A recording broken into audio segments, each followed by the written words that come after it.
درنو دوستانو سلامونه می ومنئ. هیله ده ټول جوړ او روغ یاست. نن موږ د ډال درس وایو.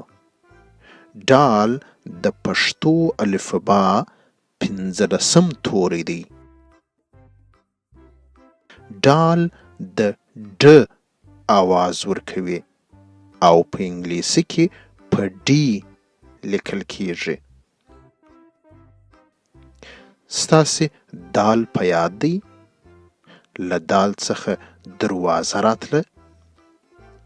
د دال او د ډال ترمنځ دونه فرق نسته. دال هیڅ نه لري، خو ډال چې دی ډال تر لاندې وړغندی لري. دغه ګردی شی ګورئ، دا وړغندی دی. نو په همدې خاطر موږ ډال بولو. نو راځئ د ډال درس ته ولاړ سو. ډال ډاکټره. ډیوه په درسونو کې ډیر زیار کاږي. ډیوه غواړي ډاکټره سي.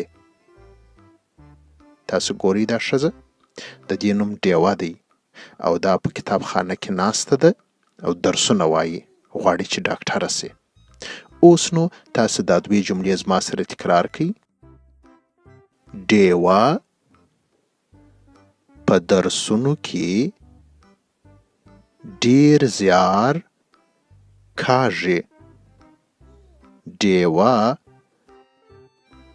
غواړي ډاکټره سي. تاسو ګورئ په ډیوه، ډیر او ډاکټره کې ډال راغلی دی. اوس به وګورو چې نور کوم نومونه له ډال څخه راځي. ډال ډوډۍ. ډوډۍ ته په انګلیسي برډ وایي. ډال ډول او ډال ډالر. نو موږ ګورو چې له ډال څخه ډوډۍ، ډول او ډالر راغلی. اوس به وګورو چې که ډال د یو لغت په مابینځ او یا آخر کې راسي نو څنګه ایسي. کډو. په کډو کې ډال په مابینځ کې راغلی دی. کډو ته په انګلیسي سکواش وایي. او ګډ.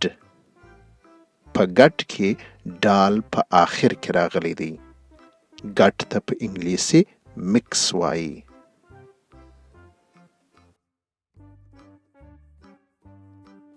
اوس نو تاسو راته ووایاست چې نور کوم نومونه له ډال څخه راځي.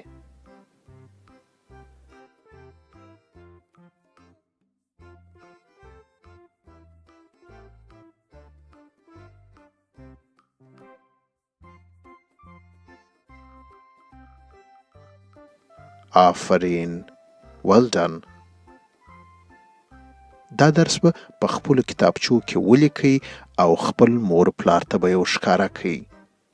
ډال ډاکټره او یا ډاکټر.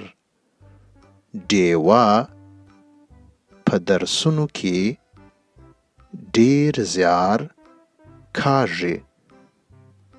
ډیوه غواړي ډاکټره سي.